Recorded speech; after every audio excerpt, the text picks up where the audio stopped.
Dear students, क्या हाल चाल हैं? स्टार्ट करें? ओके।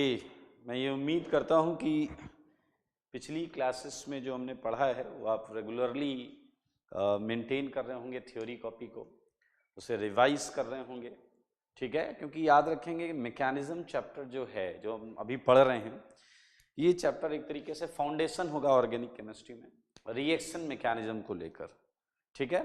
कहीं भी बॉन्ड रोटेट करके अटैक, एडिशन, एलिमिनेशन कुछ करना है तो आपको यहाँ फील जरूर मिलेगी हर एक रिएक्शन की, और बहुत इंटरेस्टिंग है, लॉजिकल है। आप लॉजिक्स आपके कोई भी डाउट होंगे तो लॉजिकली वो एक्सप्लेन हो जाएंगे, बिल्कुल टेंशन नहीं लें। और लास्ट क्लास की अगर हम बात करते हैं तो लास्ट क्लास में हमने स्टार्ट किया था electrophilic addition reaction on alkene.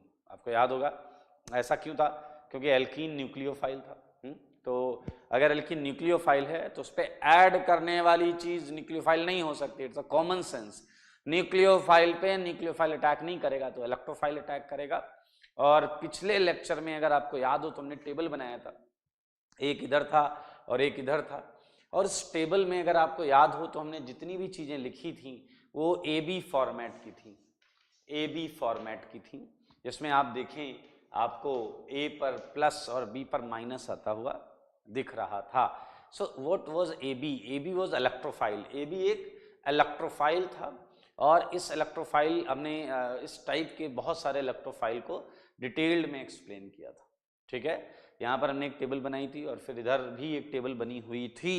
तो पिछले लेक्चर में है ये सब, एक बार आप वो टेबल जरूर देखें, वो टेबल आपके दिमाग में होनी चाहिए, तभी हम आगे यहाँ बढ़ेंगे, ठीक है? तो अगर आपने अभी वो टेबल आपके दिमाग में नहीं है तो एक बार आप वीडियो को पॉज करके 2 मिनट लेकर उस टेबल को ध्यान से निहार लें, ठीक है? तो आप बिल्कुल ऐसा करें, और आप जब उस टेबल को ध्यान से देखेंगे तो एक बेहतरीन डिफरेंस नोट करेंगे। बताता हूं क्या। मैंने जो पहला सेगमेंट टेबल का बनाया था उसमें ए बी एक खास कैटेगरी में था, ए बी एक खास कैटेगरी में था, और जो मैंने इधर टेबल का सेगमेंट बनाया था उसमें ए बी में एक डिफरेंस था। ये भी इलेक्ट्रोफाइल था, ये भी इलेक्ट्रोफाइल था, लेकिन इस कैटेगरी ऑफ इलेक्ट्रोफाइल में कुछ डिफरेंस था, और इस कैटेगरी ऑफ इलेक्ट्रोफाइल में इससे डिफरेंट कुछ और था। तो क्या था वो डिफरेंस? जब दोनों इलेक्ट्रोफाइल हैं तो उनमें डिफरेंस क्या था, ये जानने के लिए हम आगे बढ़ेंगे और आज की क्लास को आगे लेकर चलते हैं।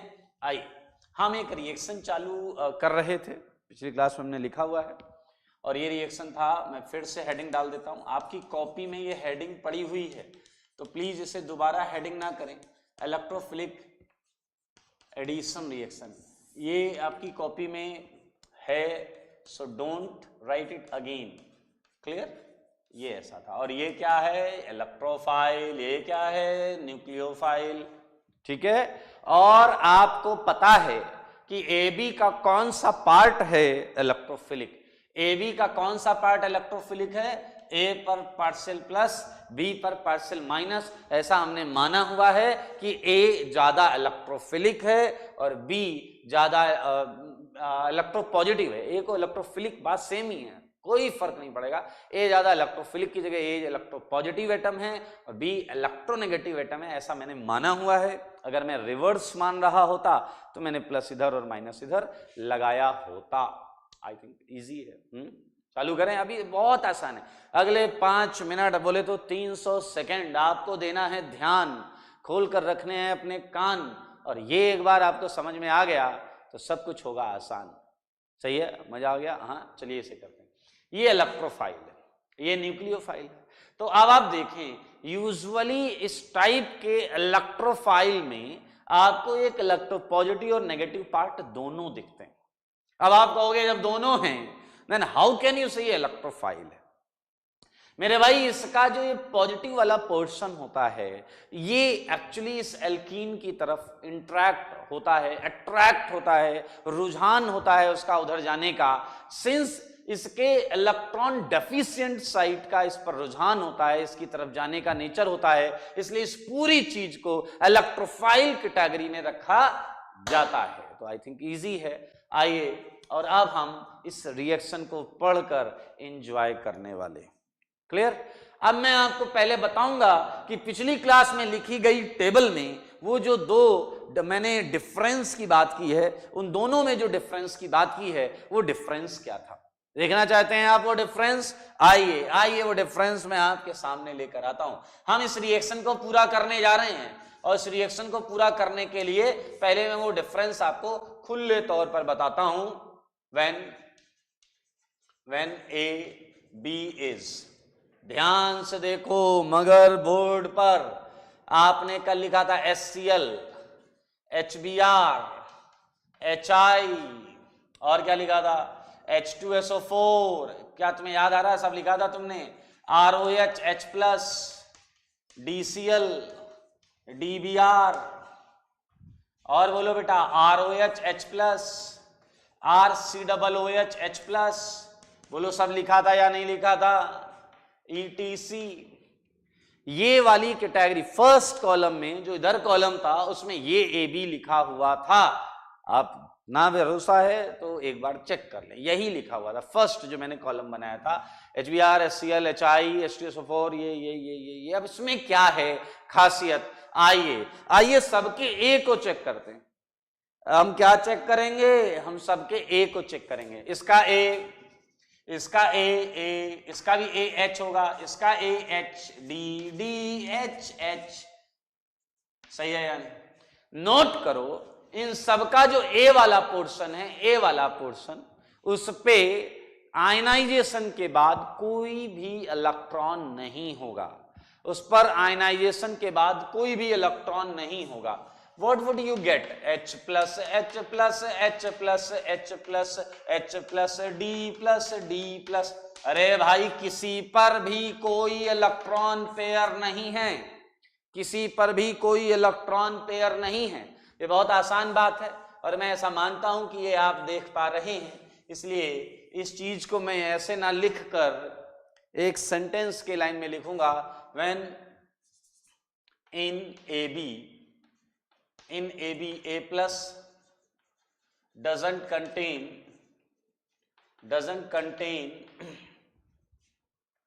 electron pair, doesn't contain electron pair। आप देखते रहिए, अभी तो साफ दिख रहा है H+ पे कोई इलेक्ट्रॉन नहीं होता।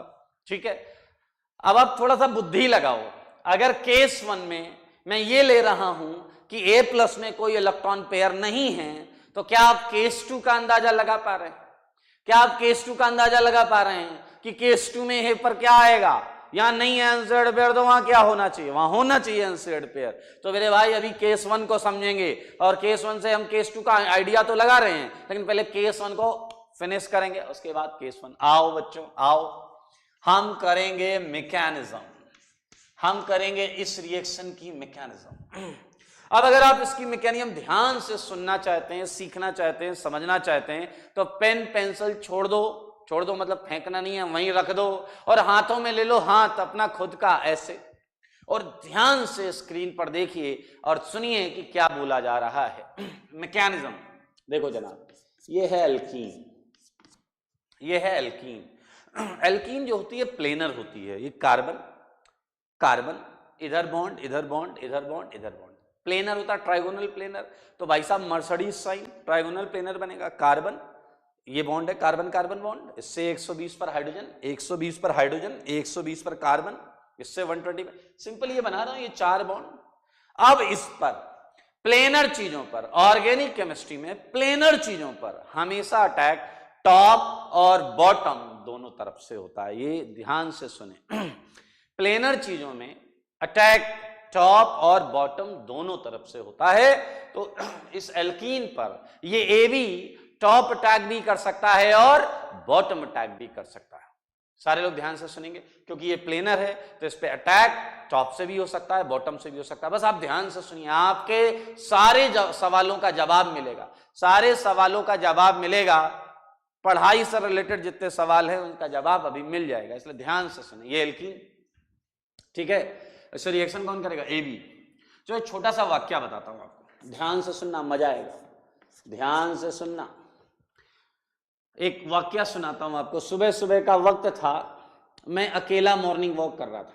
ठीक है, तो देखिए मैं क्या देखता हूं, आप भी देखिए, महसूस कीजिए, मैं क्या देखता हूं कि जहां मैं मॉर्निंग वॉक कर रहा था वहां एक एल्कीन भी मॉर्निंग वॉक कर रहा है, और मैंने उसके आजू बाजू ए बी को डोलते हुए देखा। किसे डोलते हुए देखा? ए बी को। ए बी को डोलते हुए देखा। मैंने देखे बी को देखा, देखते मैं समझ गया माजरा क्या है। मैंने ए बी से कहा इधर क्या कर रहे हो? ए बी ने कहा सर हम मॉर्निंग वॉक करने आए हैं। मैंने कहा नालायकों, मैं तुम्हारा नेचर जानता हूं, तुम एल्कीन के आजू बाजू क्या कर रहे हो?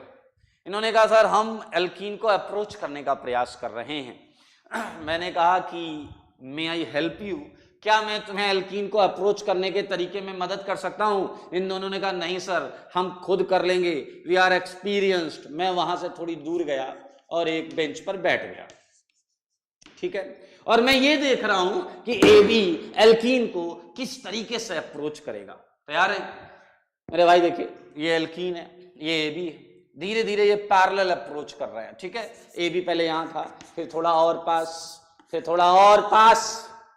मेरे भाई जब डिस्टेंस थोड़ी ज्यादा कम हो गई तो खुद देखो यहां की पाई इलेक्ट्रॉन डेंसिटी और यहां की सिग्मा इलेक्ट्रॉन डेंसिटी, इसमें इलेक्ट्रॉन डेंसिटी रिपल्सन हुआ। रिपल्सन को हम बोल सकते हैं एल्कीन ने एबी को लात मार दिया और एबी वहां से दूर छिटक कर आया और इधर गिरा, जहां मैं बैठा था पैरों के पास आकर गिरा। देखें मामला, देख लें, सीख लें हाउ टू अप्रोच एल्कीन। हाँ ध्यान से देखिए, ध्यान से देखिए, ये एल्कीन है दोस्त, और ए बी इसे अप्रोच कर रहा था, लेकिन आपको पता है ऐसा साइडवेज ओवरलैपिंग जो है या साइडवेज अप्रोचिंग जो थी वो फेल हो गई। इसे लात पड़ी, ये आकर वहां गिरा जहां मैं बैठा हुआ था। मैंने ए बी को ऐसे उठाया, मैंने कहा बेटा क्या इरादा है? तो इन्होंने कहा सर हमें लगता है कि हमें आपकी हेल्प लेनी चाहिए। मैंने एबी को कहा ये हुई ना बात, अब सुनो मैं क्या बताता हूं। मैंने एबी को बोला इसे एल्कीन है, इसे पैरेलल अप्रोच मत करो, इसे परपेंडिकुलर अप्रोच करो, इसे परपेंडिकुलर अप्रोच करो। उन्होंने कहा ऐसा क्यों? अरे कॉमन सेंस की बात है, ए बी इलेक्ट्रोफाइल हैं तो ये इलेक्ट्रॉन लेने जा रहे हैं, और सच सच बताओ, सोचो इसके पास कौन से इलेक्ट्रॉन हैं लूज जो तुम कर सकते हो यूज? वो है पाई इलेक्ट्रॉन्स। और अगर एल्कीन ऐसी है, अगर एल्कीन ऐसी है तो उसकी पाई इलेक्ट्रॉन डेंसिटी परपेंडिकुलर होगी, क्योंकि पी ऑर्बिटल, अरे भैया पी ऑर्बिटल जानते हैं जो मॉलिक्यूलर प्लेन के परपेंडिकुलर उसमें होता है। तो अगर परपेंडिकुलर प्लेन में पाई इलेक्ट्रॉन डेंसिटी है तो किसी को अप्रोच करना है, उन इलेक्ट्रॉन डेंसिटी को लेना है, चुराना है इलेक्ट्रॉन डेंसिटी को, तो ऊपर से या नीचे से ही तो आना पड़ेगा। तो ये भैया टेक्निकल फंडा मैंने एबी को दे दिया, और एबी को जैसे टेक्निकल फंडा मिला एबी से अप्रोच करने लगा। ध्यान से देखेंगे, एबी से अप्रोच करने लगा, ठीक है। अब यार दो केस हैं, आपने कहा ये ए बी क्यों लिखा, बी ए क्यों नहीं लिखा?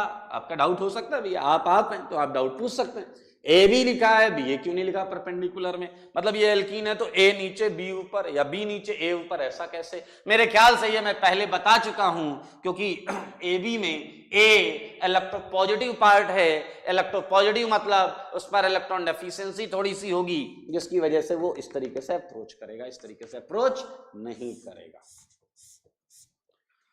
अब यार सुनने वाली बात तो ये है जनाब, अगर ये बॉटम साइड है तो क्या ए बी यहां से भी अप्रोच कर रहा होगा या नहीं? बताओ। कर रहा होगा, दोनों पॉसिबिलिटी हैं, दोनों पॉसिबिलिटी हैं, आइदर दिस और दिस। ऐसा नहीं है कि एक ही साथ इधर से भी इधर से भी। Electron density at A time किसी एक ही डायरेक्शन में पोलराइज हो रही होगी, तो या तो ये या तो ये, ठीक है। तो मैं एक काम करता हूं, मैं एक वाला बना रहा हूं, दूसरा वाला हो रहा है, ये अपने आप को साफ साफ पता चल रहा है, वो मैं भी लिख दूंगा।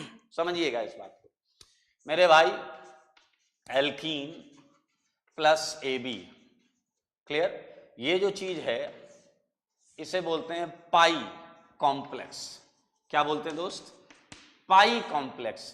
पाई electron density, pi electron density से ए बी इंटरेक्टेड रहता है, इंटरेक्टेड उसके फील्ड में रहता है, that's why it is called pi complex. अब आते हैं मुद्दे की बात पर, रिएक्शन आगे कैसे बढ़ेगी। ध्यान से सुनो, मजा आ जाएगा, समझ में आ जाएगा, दिल खुश हो जाएगा। ऐसा कर लेते हैं, क्लियर? ये it's a kind of transition state, ठीक है। ध्यान से सुनिएगा भाई साहब। हाँ, ए बी, ए में ए के ऊपर क्या है? पार्शियल प्लस बी पे पार्शियल माइनस। यहां के पाई इलेक्ट्रॉन्स इसके सिग्मा इलेक्ट्रॉन्स को खुद बताओ अट्रैक्ट करेंगे या रिपेल करेंगे। सोच लो यहां के पाई इलेक्ट्रॉन्स इसके सिग्मा इलेक्ट्रॉन्स को अट्रैक्ट करेंगे या रिपेल करेंगे। अबे इलेक्ट्रॉन अट्रैक्ट कैसे करेंगे? ये इलेक्ट्रॉन को तो रिपेल ही करेंगे, और अगर रिपेल करेंगे तो यहां माइनस बढ़ेगा, यहां प्लस बढ़ेगा। समझो, अगर रिपेल करेंगे तो इलेक्ट्रॉन इधर जाएंगे, यहां माइनस बढ़ेगा, यहां प्लस बढ़ेगा, यहां प्लस बढ़ेगा तो ये एल्कीन इसे और खींचेगा, ए वाले को और खींचेगा। अबे समझो, ये ए को तो बुला रहा है लेकिन बी को भगा रहा है, ए को बुला रहा है, बी को भगा रहा है। क्या भाई साहब, इसे बुलाने और इसे भगाने, इसे बुलाने इसे भगाने के चक्कर में ये बॉन्ड ब्रेक होने वाली है यार। समझो, बड़ा इंपॉर्टेंट कॉन्सेप्ट है। एवी को कौन तोड़ता है? ये एक प्रश्न होगा आपके दिमाग में, उसका जवाब है यहां पर। ये एल्कीन के इलेक्ट्रॉन्स इन इलेक्ट्रॉन्स को रिपेल कर रहे हैं। रिपल्सन से यहां माइनस, यहां प्लस, तो इलेक्ट्रॉन प्लस को तो बुलाएगा, माइनस को भगाएगा, इसे अट्रैक्ट, इसे रिपेल, तो मेरे भाई ये बॉन्ड टूट जाएगी। पीछे वाले समझ रहे हैं? ये हो या फिर समझ गए, टूट जाता है। एल्कीन जब इस तरीके से इंटरेक्ट करेगा या रिएक्ट करेगा तो अच्छी बॉन्ड टूट जाती है भाई। तो मेरे भाई समझे क्या होगा, आगे क्या होने वाला है? ये बॉन्ड टूट जाएगी, बी माइनस भाग जाएगा, ए इसमें जुड़ेगा। कैसे जुड़ेगा वो मैं बताऊंगा, कैसे जुड़ेगा वो मैं बताऊंगा। आओ look at this pi electron cloud. अब ये पाई इलेक्ट्रॉन क्लाउड पोलराइज होगा। ये पोलराइज ए की वजह से हो रहा है, ए की वजह से पोलराइज हो रहा है। अब ये या तो इधर होगा या इधर होगा। अब ये किधर पोलराइज होगा, ये यहां लगे हुए ग्रुप डिसाइड करेंगे, यहां लगे हुए ग्रुप डिसाइड करेंगे। अभी मैंने कोई ग्रुप नहीं दिखाए हैं यहां पर, तो आपको अगर याद हो कार्बोकेटायन फॉर्मेशन में जो सेकंड टॉपिक था उसमें हमने आपको बताया था कि पाई इलेक्ट्रॉन डेंसिटी का पोलराइजेशन हमें देखना है, और देखने का वही पुराना तरीका रेजोनेंस से देखें, और रेजोनेंस नहीं है तो हाइपर कंजुगेशन से देखें, और वो नहीं है तो इंडक्टिव से इंटरमीडिएट स्टेबिलिटी चेक करें। तो ये अभी हम कर लेंगे। फिलहाल आप देखें कि क्या हो रहा है। तो जैसे एल्कीन ए बी से इंटरेक्ट करेगा, थोड़ा मैं और यहां लिख देता हूं, alkene plus A B, clear. तो इस पाई कॉम्प्लेक्स के थ्रू जनाब देखो और एंजॉय करो। ये बॉन्ड इधर घूमी, याद रखना बॉन्ड ऐसे घूमी, बॉन्ड के हेड की तरफ माइनस, और पूंछ की तरफ प्लस, पी से पूंछ पी से प्लस, याद रहेगा ना। तो इस माइनस पर कौन जुड़ जाएगा? बोलो ए, क्योंकि ए प्लस है, ए क्या है? प्लस। और ये देखिए यहां आया माइनस, ये बॉन्ड ऐसे पोलराइज हो रहा होगा। अरे ऐसे एक साथ नहीं होता, ये बॉन्ड धीरे धीरे पोलराइज हो रही होगी। यहां माइनस आ रहा होगा, इस माइनस से ए प्लस जुड़ रहा होगा, और इस प्लस पर यहां जो है वो प्लस, ये देखिए आ गया, कार्बोकेटायन बन गया। सोचने वाली बात ये है जनाब, क्या आपको पता है एक और केटायन आएगा, और कौन है वो केटायन? समझना, समझदार के लिए काफी इशारा, और आप कहेंगे तो बता दूंगा दोबारा। क्या आप समझते हैं एक ये केटायन भी आया होगा? ये केटायन कब आया होगा? जब ए बी ऊपर से अप्रोच कर रहा होगा।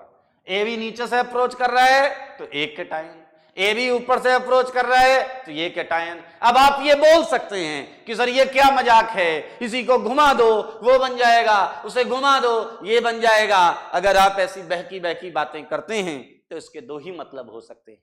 एक कि आपको ऑप्टिकल आइसोमेरिज्म में ऑप्टिकल आइसोमर का कोई आइडिया नहीं है, और दूसरा रीजन बहकी बातों का आप जानते हैं कि आप शौक रखते हैं, और फिलहाल गंदी बात है अगर आप ऐसा करते हैं। आपको ऑप्टिकल आना चाहिए, और आपको पता है कि ये चीजें एनेंसियोमर हो सकती हैं, एनेंसियोमर, क्योंकि आपको पता है मिरर इमेज है, तो होंगी नहीं होंगी सब क्वेश्चन में देखेंगे। फिलहाल ये दो केटायन आपके सामने हैं, फिलहाल ये दो केटायन आपके सामने। मैं थोड़ा नीचे लिख देता हूं ताकि सिमेट्रिकल दिखाई दे, सिमेट्रिकल दिखाई दे जनाब।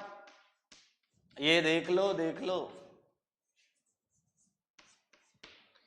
ठीक है। अब फिर से एक बार कहानी, बात तब शुरू होती है जब एल्कीन की मुलाकात एबी से हुई और एबी ने उसे पैरेलल अप्रोच किया, एल्कीन ने उसे लात मारकर गेट आउट कर दिया। फिर एबी ने किसी हाईली टैलेंटेड बंदे से सलाह ली और परपेंडिकुलर अप्रोच किया, और जब परपेंडिकुलर अप्रोच किया तो स्पाई कॉम्प्लेक्स के थ्रू ये कार्बोकेटायन बना।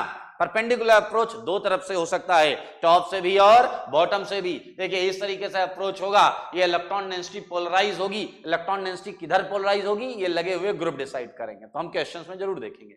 यहां माइनस, माइनस पे ए लग गया, बी कहां है? बी तो लात खा के भाग रहा है, सिस्टम में कहीं पड़ा होगा, भागने दीजिए, अभी आराम से बात करेंगे बी पर। फिलहाल आप देखिए यहां एक प्लस आया, तो अगर नीचे से अप्रोच करेगा ए बी ऐसा, वो ऊपर से अप्रोच करेगा तो ऐसा।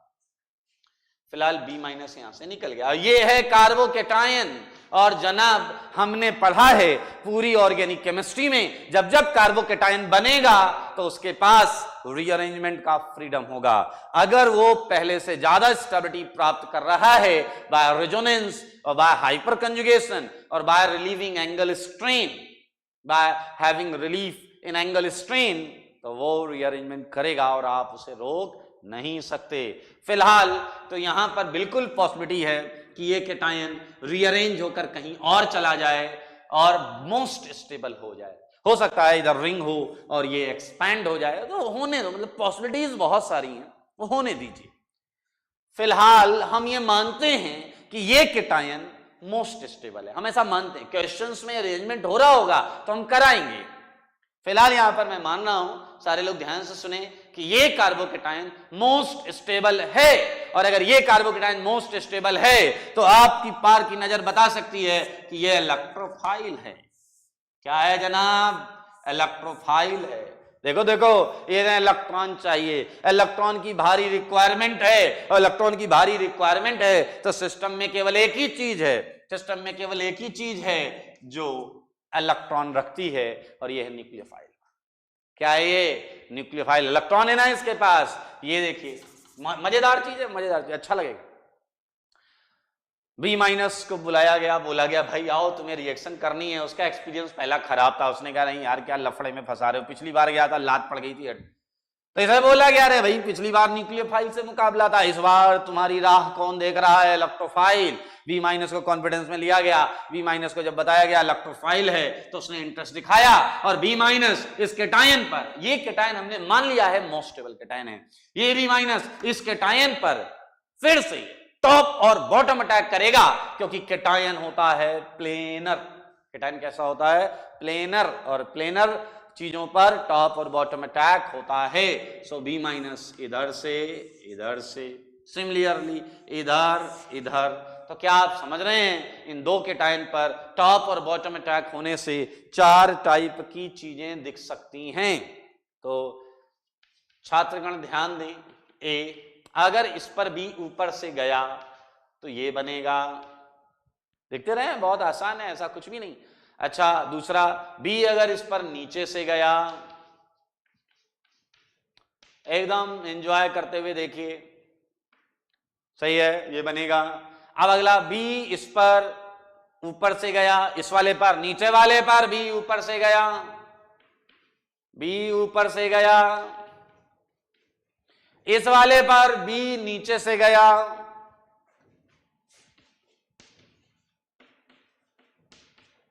आइए ध्यान से देखिए, देखने वालों ने क्या क्या नहीं देखा होगा। फिलहाल आप ये देखिए, क्या आप देख पा रहे हैं कि ये enantiomer, I mean mirror image है, दे आर एनेंसियोमर और not, will wait for that.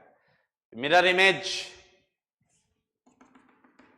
Image, तो जवाब मेरा ये मुझे आपसे चाहिए होगा कि बताओ इस रिएक्शन में मैक्सिमम कितनी प्रोडक्ट हो सकती हैं और मिनिमम कितनी प्रोडक्ट हो सकती हैं। क्या ये प्रश्न आप समझ पा रहे हैं? इस रिएक्शन में मैक्सिमम कितने आंसर आ सकते हैं, मेजर आंसर जो यहां पर मैं देख पा रहा हूं, और मिनिमम कितने आ सकते हैं।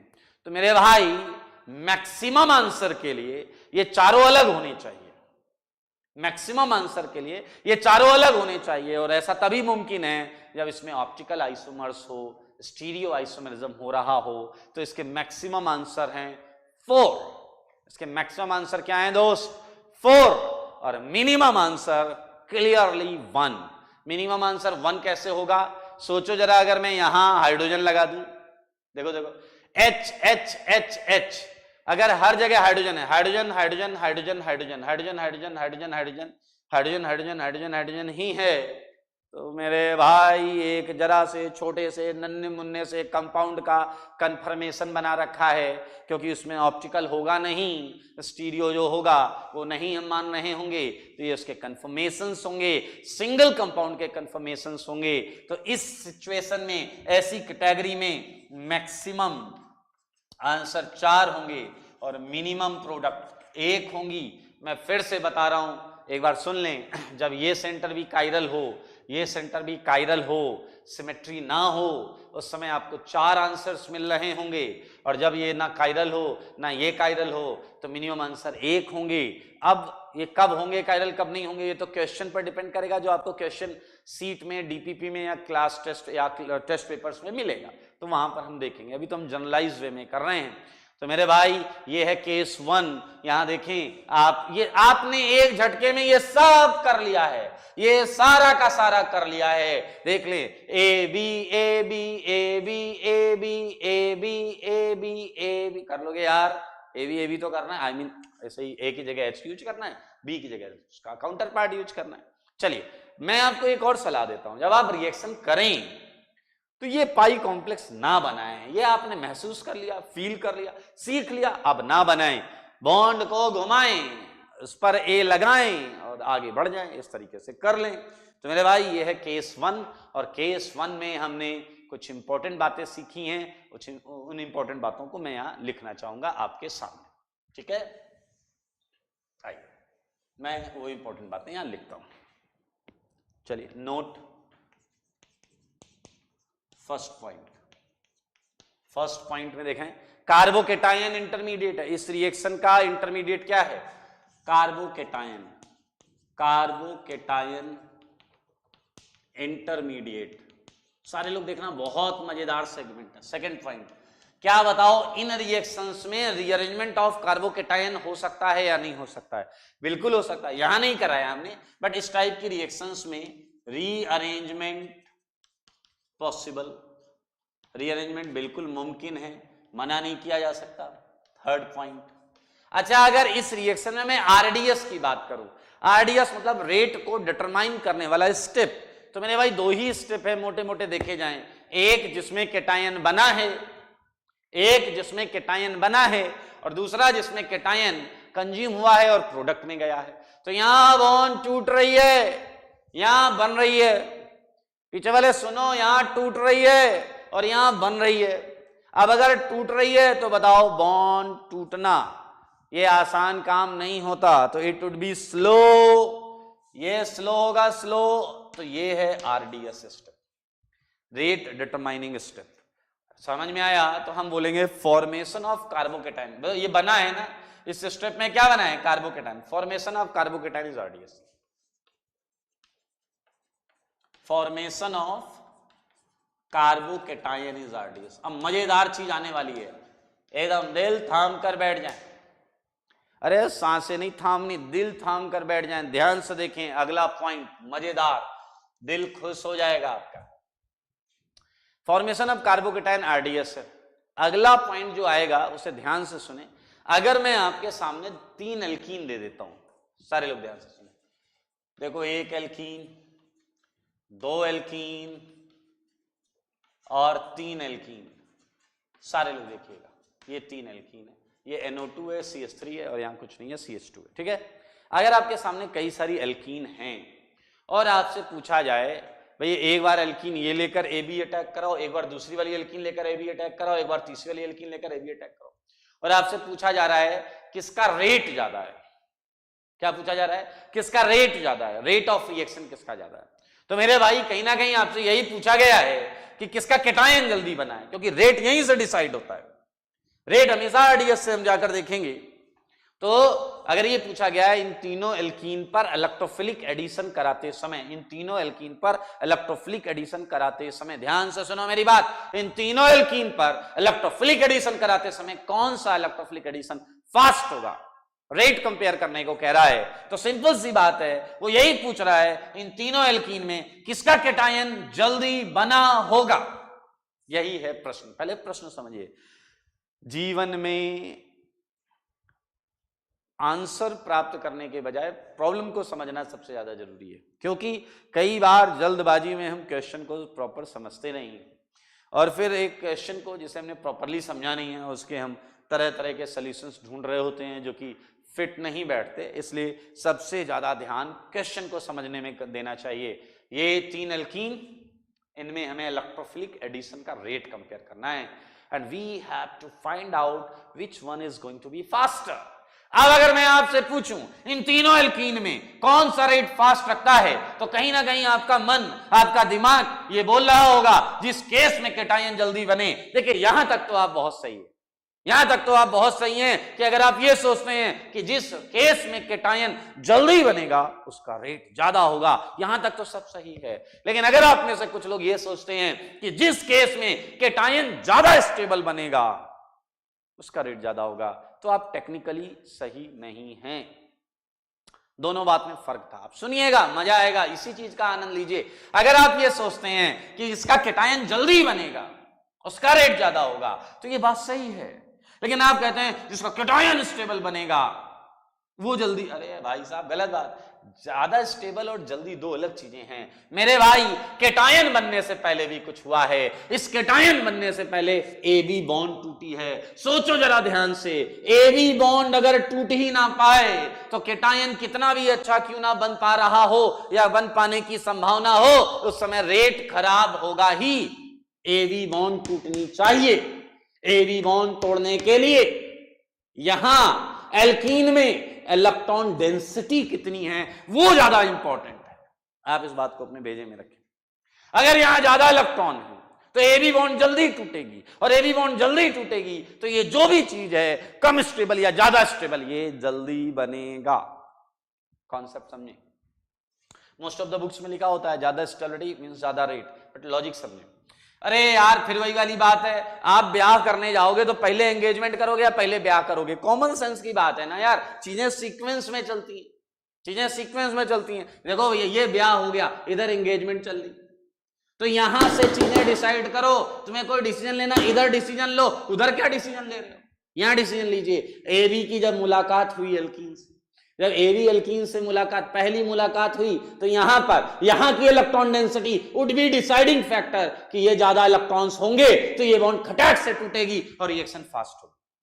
और अगर यहां इलेक्ट्रॉन डेंसिटी कम हुई, और अगर यहां इलेक्ट्रॉन डेंसिटी कम हुई, अरे तो समझ गए ना यार, ये बॉन्ड टूटने में ही टाइम लगा देगी, और अगर टूटने में ही टाइम लग गया तो रेट कम हो जाएगा। तो सबसे इंपॉर्टेंट पॉइंट बेहतरीन है ये, रेट ऑफ इलेक्ट्रोफिलिक एडिशन। मैं क्वेश्चंस भी कराऊंगा आपको, मजा आएगा, क्वेश्चन भी करेंगे भाई, टेंशन मत लेना। तो सबसे पहला पॉइंट जो है वो क्या देखते हैं हम, बताइए क्या देखते हैं? एल्कीन में ये देखते हैं, एल्कीन में इलेक्ट्रॉन डेंसिटी कितनी है, ज्यादा होगी तो वो AB बॉन्ड को जल्दी तोड़ेगा और रिएक्शन फास्ट होगी। यानी कि एल्कीन हमारा न्यूक्लियोफाइल है, तो we can mention nucleophilicity of alkene, nucleophilicity of alkene. अगर अब हमें एल्कीन दी जाएंगी और हमसे रेट पूछा जाएगा, तो हमारा पहला उद्देश्य उन एल्कीन में मौजूद इलेक्ट्रॉन डेंसिटी को देखना होगा। Higher the electron density, higher would be nucleophilicity, higher would be nucleophilicity, higher would be rate of dissociation of AB। याद रखना, AB हम नहीं तोड़ते हैं, AB एल्कीन तोड़ता है, इसलिए एल्कीन के अंदर ज्यादा इलेक्ट्रॉन डेंसिटी ज्यादा रेट को सपोर्ट करेगा। क्यों ना इसी से मिलता जुलता एक प्रश्न मैं आपको दे दूं। एक प्रश्न देता हूं, ये लीजिए भाई, आप भी अच्छा एग्जाम्पल।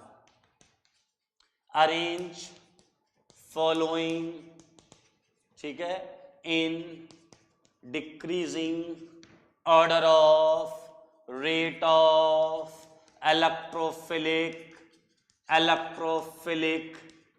Addition, electrophilic addition. चलें भाई, एक छोटा सा प्रश्न ये आपकी नजरों के सामने कर रहा हूं मैं। ये देखिए, ये क्वेश्चन मैंने आपको ये प्रश्न दिया,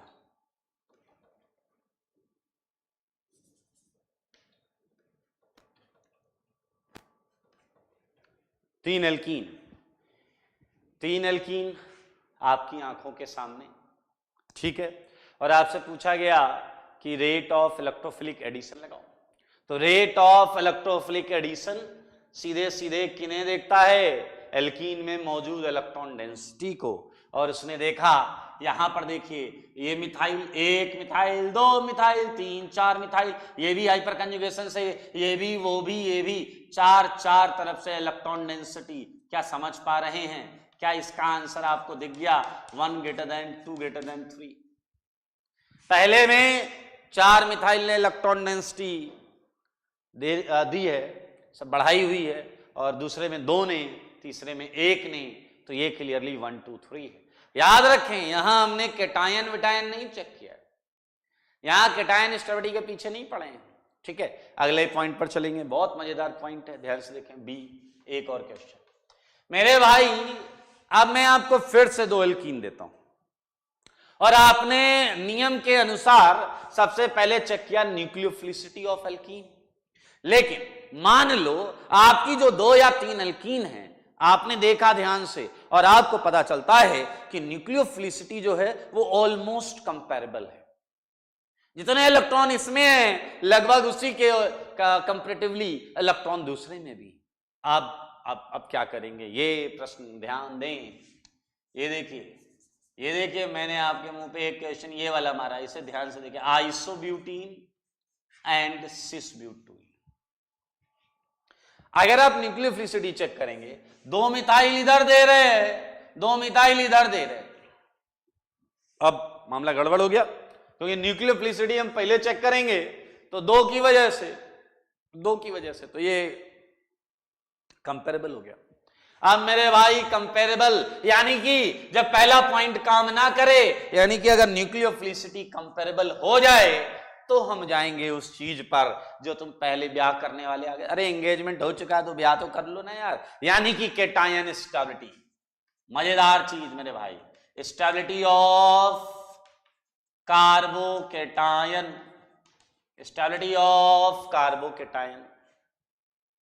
चलिए लुक एट बी में जब भी आप रिएक्शन कराएंगे तो इसमें प्लस यहां बना होगा, प्लस यहां बना होगा, 3 3 6 3 9। क्या आप समझ रहे हैं? यहां कैटायन बहुत स्टेबल बनेगा, जबकि इसमें किसी भी तरफ कैटायन बना हो वो उतना स्टेबल नहीं बनेगा। ये कौन से कैटायन की बात कर रहा हूं मैं? जो ए के अटैक के बाद बना होगा। इस रिएक्शन का आरडीएस सोचो, इस रिएक्शन का आरडीएस सोचो। यहां पर क्या होगा? कुछ नहीं होगा, 2 मिथाइल, ए जुड़ा होगा, प्लस आएगा 2 मिथाइल वाले पर, बहुत स्टेबल होगा। इसका आंसर, इसका आ गया 1 > 2, 1 > 2, ठीक है।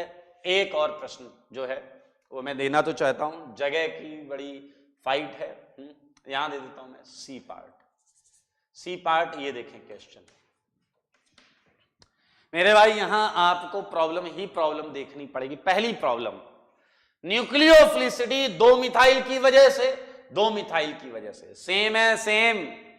यहां इलेक्ट्रॉन डेंसिटी इस मिथाइल की वजह से बढ़े हैं, यहां भी 2 मिथाइल की वजह से बढ़े हैं, तो न्यूक्लियोफिलिसिटी वाला फंडा नहीं लगेगा।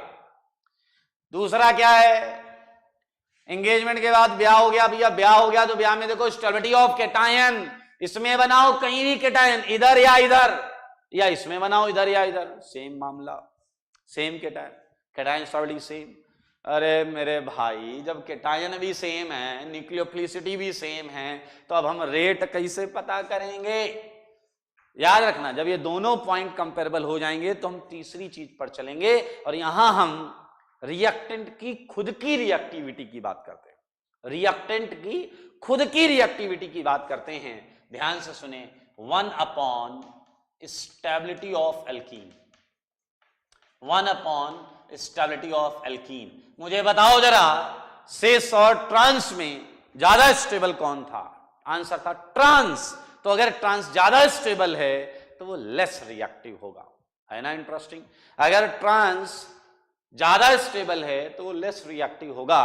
तो मेरे भाई ये देखिए यहां पर आंसर हो जाएगा 1 greater than 2, 1 greater than 2। मतलब पहले दो केस में तो अपन एंगेजमेंट से चालू कर रहे थे और सीधा ब्याह करने पर आ गए। तीसरे वाले केस में तो भैया ये पूछा जा रहा है कि तुम्हारा मन है या नहीं। एल्कीन से पूछा जा रहा है अरे तुम्हारा मन है हाँ या ना। अब एल्कीन जो ज्यादा स्टेबल है उसने कहा नहीं अपने को अभी कोई रिएक्शन नहीं करनी। समझ में आया? समझो मोस्ट ऑफ द केस पहले दो केस में। अब आप ये भी सोचोगे सर टेक्निकली तो पहले ये पूछा जाना चाहिए कि weather C is interest I mean alkene is interested और नॉट। तो मेरे भाई इस बात को समझें कि अगर ज्यादा इलेक्ट्रॉन डेंसिटी है, भाई देखो story is a different part. Logic अगर हम टेक्निकली बात करें ऑर्गेनिक के पॉइंट ऑफ व्यू से तो न्यूक्लियोफिलिसिटी वुड डोमिनेट। क्योंकि भैया एक बात बताओ, वैसे तो ये सबसे ज्यादा स्टेबल एल्कीन है। Look at A, first compound of A, ये सबसे ज्यादा स्टेबल है बट इसके पास इलेक्ट्रॉन डेंसिटी भी ज्यादा है।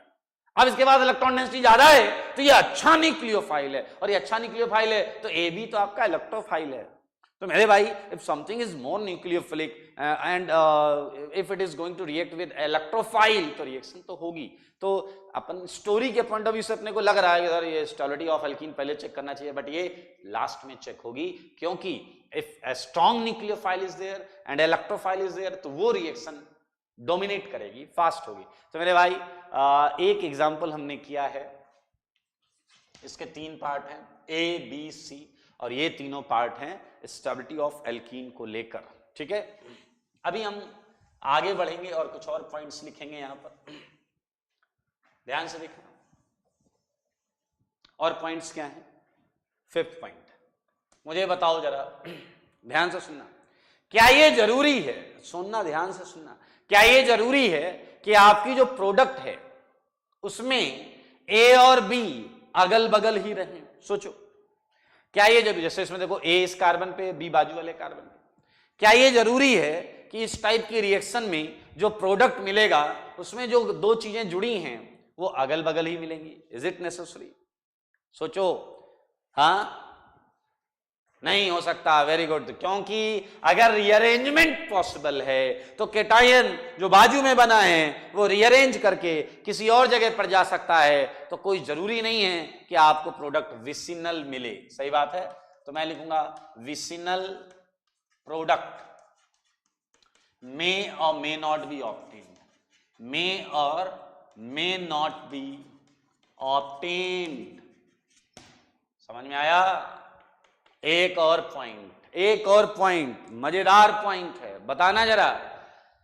जो एल्कीन के 2 कार्बन थे, देखो ये एल्कीन थी अपनी, कार्बन कार्बन इधर इधर इधर इधर। अब मुझे बताओ प्रोडक्ट में ए बी सेम साइड जुड़ रहे हैं या अपोजिट जुड़ रहे हैं? सेम साइड मतलब सिन एडिशन या सिस एडिशन, कुछ भी बोले, इसे बोलते हैं एंटी एडिशन। ठीक है, या ट्रांस एडिशन। क्या बोलते हैं? ये कौन सा एडिशन है? ट्रांस या एंटी। और ये कौन सा एडिशन है? Cis addition. ठीक है, तो आपको ध्यान से देखना है प्रोडक्ट में क्या एल्कीन पर ए बी ऐसे हैं, देखो देखो, ऐसे ऐसे ऐसे और ऐसे। अरे भाई साहब सब है, यानी कि इस टाइप की रिएक्शन में जनाब सिन बोले तो सिस एडिशन एंड एंटी बोले तो trans addition both takes place. दोनों होता है जनाब, ये भी कर लो ये भी कर लो। ठीक है, दोनों होता है। यानी कि जुड़ने वाली चीजें, जो ए बी जुड़ने वाली चीजें एल्कीन पर सेम साइड से भी जुड़ रही होती हैं और अपोजिट साइड से भी जुड़ रही होती हैं। इट्स अ शॉर्टकट, जिससे आप डायरेक्ट आंसर बताने में थोड़ी सी हेल्प मिलेगी आपको। So this is all about story of case 1। अब आपको थोड़ा क्यूरियस होना चाहिए कि सर H+ पर इलेक्ट्रॉन नहीं थे, ओके तो अब आगे आप कौन से इलेक्ट्रोफाइल्स लेंगे जिनमें इलेक्ट्रॉन्स होंगे और उससे मैकेनिज्म में क्या परिवर्तन आएगा। तो मेरे भाई आपको यही ध्यान से देखना है, बहुत इंटरेस्टिंग चीज है, बहुत मजेदार चीज है। मैं केस 2 बताने जा रहा हूं आपको, ठीक है। आइए केस 2 करेंगे। केस 2 वही एजम्पशन है इफ ए बी, ठीक है, जिसमें ए पर मैंने क्या माना है, जब भी कोई चार्ज आएगा तो प्लस आएगा ए पर और बी पर माइनस आएगा, ऐसा मैंने माना हुआ। और मैं आपको ए बी दिखाता हूं जो हमने पिछली क्लास में टेबल पर बनाए थे। If in A B A plus contain electron pair. देखिए ये एक डिफरेंट केस है, मजेदार है, आप दोनों समझ सकते हैं। ए प्लस कंटेन इलेक्ट्रॉन पेयर, ये थोड़ा और मजेदार है, पहले वाले से भी ज्यादा मजेदार है। तो मेरे भाई कुछ एग्जाम्पल मैं आपको देता हूं।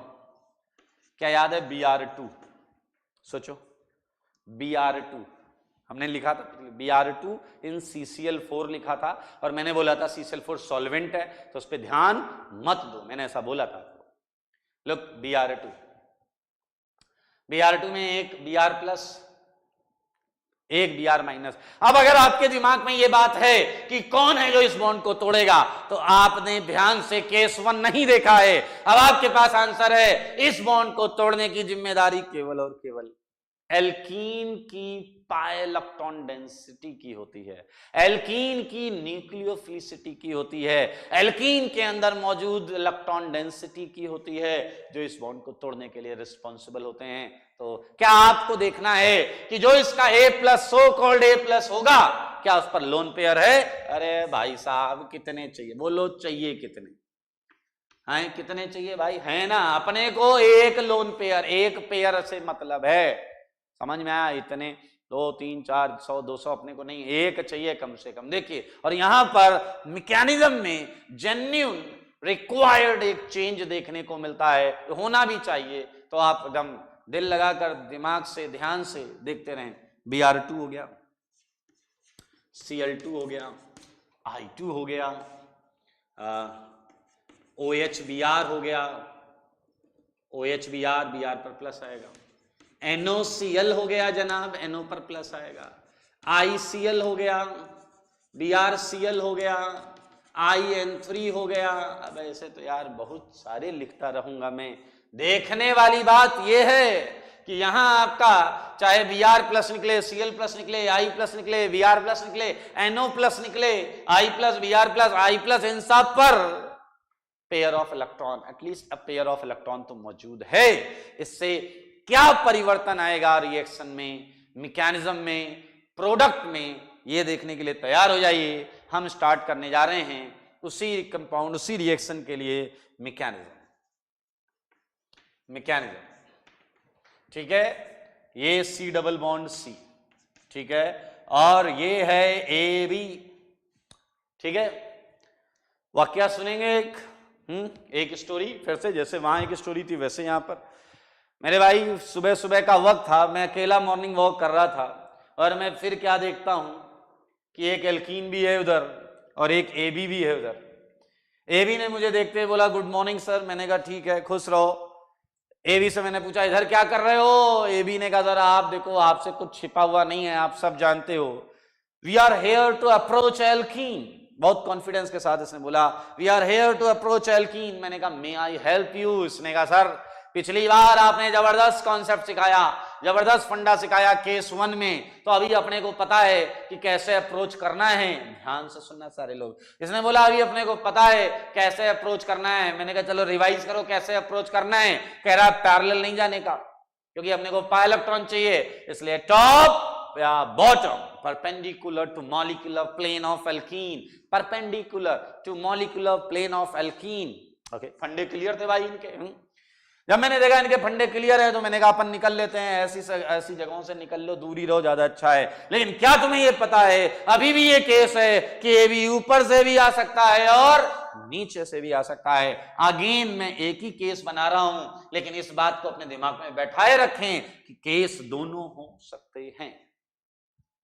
टॉप से भी अटैक करेगा और बॉटम से भी अटैक करेगा। कई बच्चों का प्रश्न होता है अरे टॉप से भी अटैक करेगा बॉटम से भी अटैक करेगा तो एक्चुअली करेगा कहां से अटैक? अरे गधे, दोनों आंसर आएंगे। बराबर प्रोबेबिलिटी है टॉप से अटैक करने की, तो 50% प्रोडक्ट टॉप से अटैक करने से बनेगा और 50% प्रोडक्ट बॉटम से अटैक करने से बनेगा। दोनों प्रोबेबिलिटी है, तो भाई टेंशन मत लो। चलें, हाँ वही काम पुराना। Okay, so we are going to start mechanism कुछ यूं चालू होती है, alkene plus A B, alkene plus A B, ठीक है। क्या तुम्हें याद है कुछ? पाई कॉम्प्लेक्स, सेम कहानी, बी को पड़ेगी लात, सही है, और ए को बुला रहा है, बी को भगा रहा है, सेम कहानी सेम।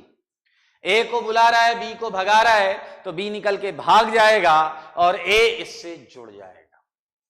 अब ए के जुड़ने की कहानी को ध्यान से देखना है। ये इतना फास्ट प्रोसेस होगा कि मैं आपको उस फास्ट प्रोसेस को थोड़ा स्लो मोशन में दिखाना चाहूंगा। बी के हटने के बाद ए ने कैसे इनसे बॉन्ड बनाई है, ये बहुत फास्ट प्रोसेस है, लेकिन इस पूरी फास्ट प्रोसेस को मैं बहुत ही स्लो मोशन में आपको समझाना चाह रहा हूं। अरे मैं स्लो नहीं, मैं तो तेज ही बोलूंगा, लेकिन उस प्रोसेस में मैं जितना टाइम लूंगा एक्चुअली इतना टाइम लगता नहीं है। तो सारे लोग ध्यान से देखें, ठीक है, मैं बता रहा हूं ध्यान से। आपके हिसाब से बॉन्ड पोलराइज हुई होगी जैसा पहले हुई थी, कोई बात नहीं। फिर आपने नोटिस किया, देखो मैं आराम से बता रहा हूं, बट हुआ क्या था वो भी सुनना। यहां माइनस आया होगा, यहां प्लस आया होगा, जैसा पिछली मैकेनिज्म में था, यहां माइनस यहां प्लस, इस माइनस पर ये ए जुड़ गया होगा। ऐसे ही बना था दोस्त, ऐसे ही बना था, पिछले केस में ऐसे ही बना था। अब ध्यान से सुनना, पिछले केस और इस केस में एक भारी डिफरेंस है। वो है कि पिछले वाले में ए पर इलेक्ट्रोपॉजिटिव पार्ट पर कोई लोन पेयर या कोई इलेक्ट्रॉन पेयर नहीं था। इस समय इस रिएक्शन में इस इलेक्ट्रोफाइल की प्रेजेंस में ए पर इलेक्ट्रॉन पेयर है, and due to having this electron pair ये ए इस सी को बोलेगा कि अच्छा बताओ इस सी को क्या चाहिए, सच सच बताना, देखो झूठ मत बोलना। इस सी को क्या चाहिए? इस ए ने सी से पूछा क्यों हो उदास, क्या नहीं है तुम्हारे पास। देखिए किस अंदाज में ये पूछ रहा है सी से, क्यों हो उदास, क्या नहीं है तुम्हारे पास, सही है या नहीं? सी ने कहा I am electron deficient and I am looking for electrons. देखिए इंग्लिश में आंसर दे रहा है, I am electron deficient and I am looking for electrons. मेरे भाई ऑर्गेनिक में इंटरमीडिएट या रिएक्टेंट ये एक दूसरे की हेल्प करते हैं। ए ने कहा जब तक नहीं है तुम्हारे पास ये इलेक्ट्रॉन तुम ले सकते हो उधार। ध्यान से देखो, ये इलेक्ट्रॉन इसे दिए जा सकते हैं या नहीं? सोचो सोचो, ध्यान से सोचो। इसके पास इलेक्ट्रॉन नहीं है, ये इलेक्ट्रॉन चाह रहा है, ये सोच रहा है कि कोई आए इलेक्ट्रॉन दे, लेकिन तब तक इस ए ने इसे एक प्रपोजल दिया कि क्यों ना तब तक तुम इन इलेक्ट्रॉन्स को शेयर कर लो, और जब तुम्हें कहीं से इलेक्ट्रॉन मिले तो तुम ले लेना और मुझे मेरे इलेक्ट्रॉन वापस कर देना। मैं ऐसी बात डायजोटाइजेशन में कर चुका हूं, तो समझदार के लिए काफी इशारा, आप बोलेंगे तो बता दूंगा दोबारा। ये सी और जनाब बनता क्या है ये देखिए, ये ए देता है इसे इलेक्ट्रॉन और ए पर होता है प्लस, और ऐसा एक और बनता है। समझदार के लिए काफी इशारा, बताओ ये कहां से बना होगा? ये जब ए बी ने ऊपर से अप्रोच किया होगा और ये जब ए बी ने नीचे से अप्रोच किया होगा। समझना मजेदार है ये, ऐसा। तो ये है फर्क। वहां ऐसा कुछ नहीं हो सकता था क्योंकि ए पर कोई इलेक्ट्रॉन पेयर नहीं था, यहां ए पर इलेक्ट्रॉन पेयर है और ये देखिए ऐसा बन गया। एक और एग्जांपल मैं आपको बताता हूं। You can consider it like,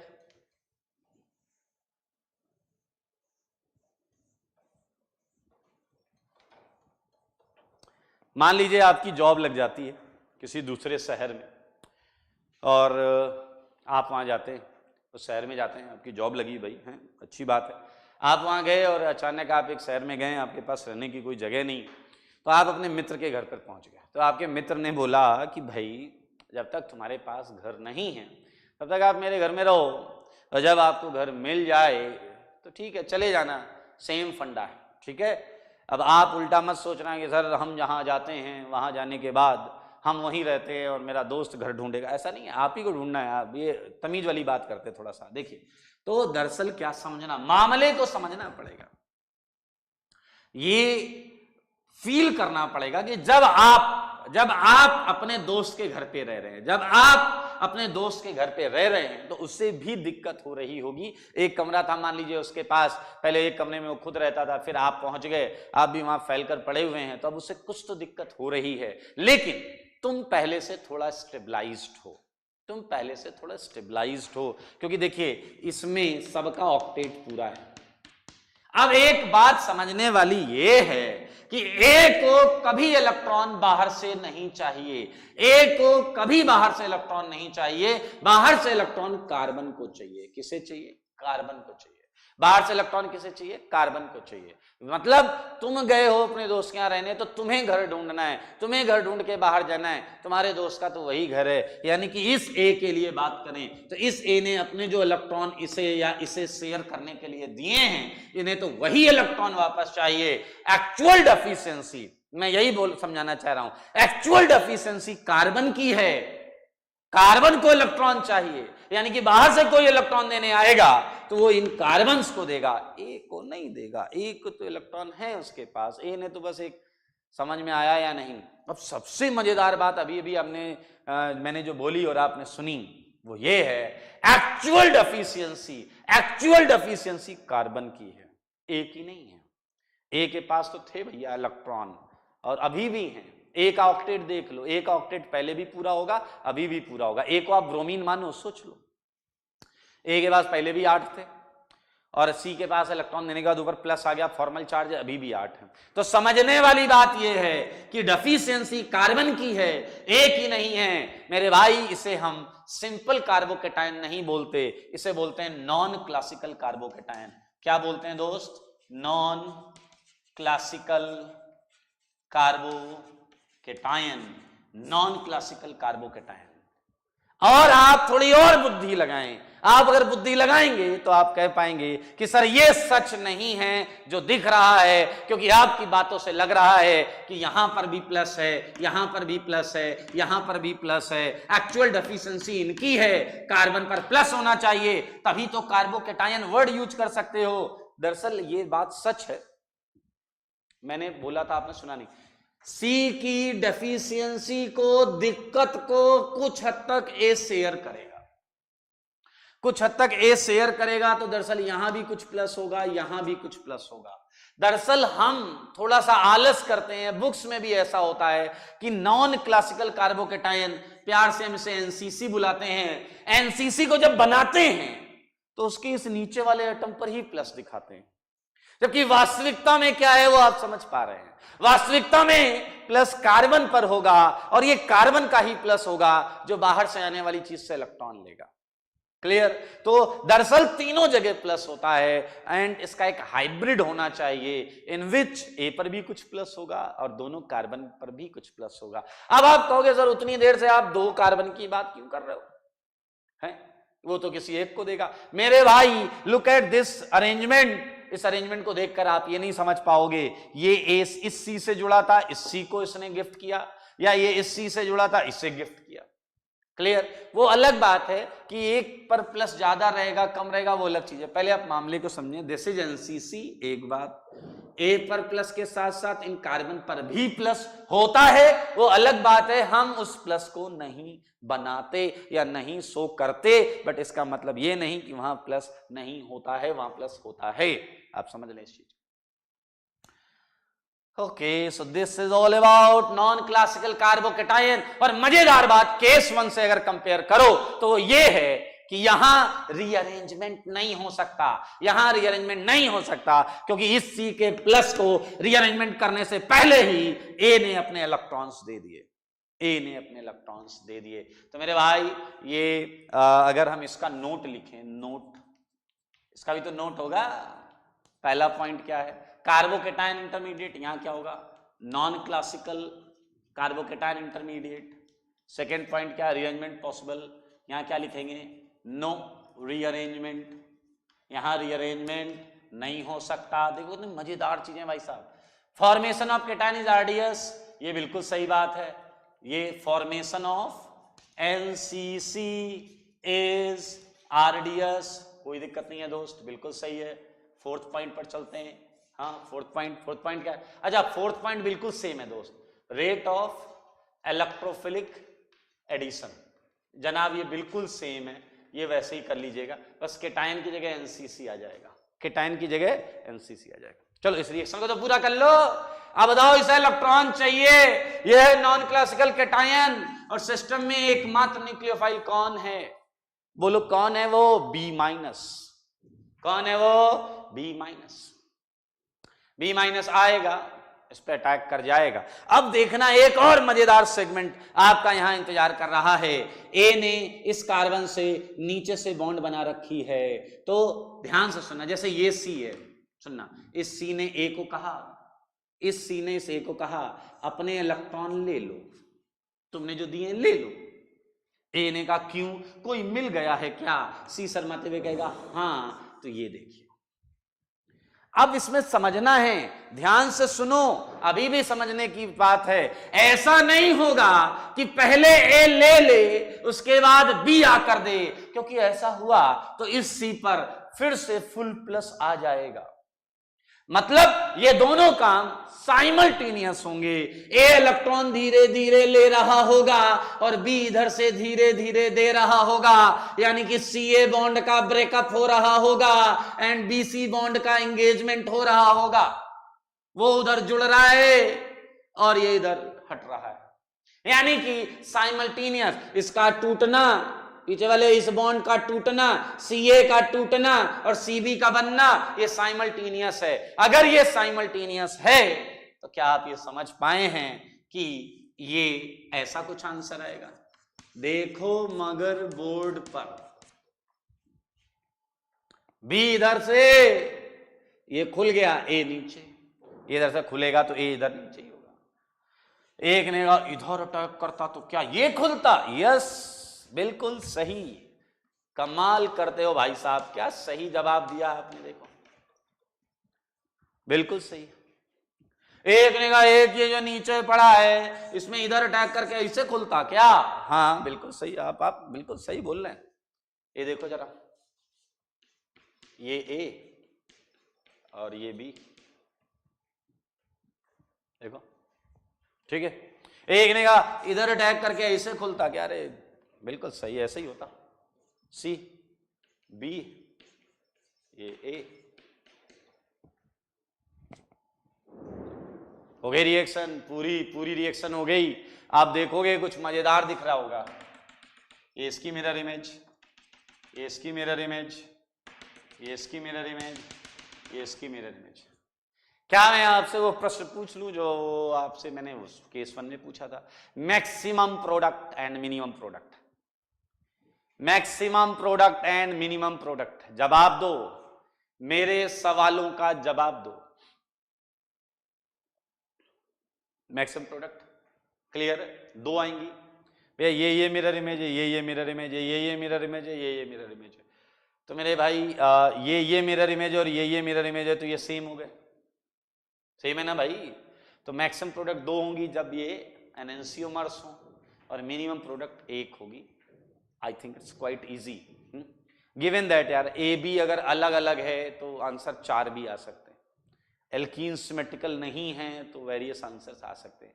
तो इसकी पॉसिबिलिटीज पर बात करेंगे। एक पॉइंट देखते हैं फिफ्थ। ये कह रहा था यहां विसिनल प्रोडक्ट बन भी सकता है और नहीं भी बन सकता है, जबकि यहां फिक्स है विसिनल प्रोडक्ट ही आएगा। विसिनल, देखो विसिनल ए भी हमेशा अगल बगल ही रहेगा। Vicinal product obtain, vicinal product always obtain, हमेशा हमेशा।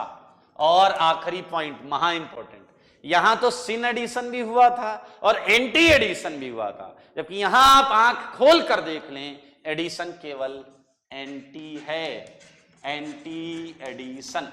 अच्छा, आप में से कुछ बुद्धिजीवी पता है क्या बोलते हैं? सर ये सिंगल बॉन्ड के लॉन्ग घूमेगा या नहीं घूमेगा? मैंने कहा घूमेगा। कह रहे तो घुमा दो, ए ऊपर आ जाएगा, ए ऊपर आ जाएगा तो ए भी सेम साइड आ जाएगा।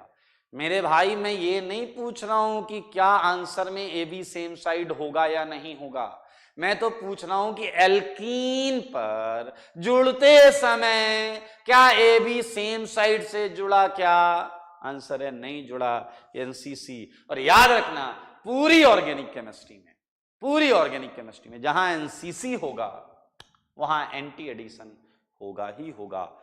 ओके, सो मैं आपको ये बताना चाहता हूँ कि मोस्ट इम्पॉर्टेंट है ये। प्लीज़ इसे घर में बैठें, आधे घंटे इसे देखें, ध्यान से समझें, रिवाइज करें, ये इम्पोर्टेंट है। और होमवर्क मैं फिर से बोल दे रहा हूँ, होमवर्क जो है जो नेक्स्ट क्लास में मैं डिस्कस करूँगा वो है DPP 14 और सीट आपके पास है उसमें है 1 से 29, ठीक है। क्वेश्चन नंबर 9 हटा दीजिएगा, एक्सक्लूडेड क्वेश्चन नंबर 9। सीट कौन सी है? सीट है कार्बोकेटायन एंड फ्री रेडिकल, ये सीट है। अरे ये टॉपिक नहीं है, ये इसका है, ठीक है, कर लेंगे पक्का। Will discuss this homework in next class. और ये बड़ी इंटरेस्टिंग और बड़ी मज़ेदार चीज़ें हैं, और दरअसल पूरी ऑर्गेनिक केमिस्ट्री में ये लगेगा। मैं चाहूँगा आप इस पर पूरा ध्यान दें। आज के लिए इतना ही, थैंक यू।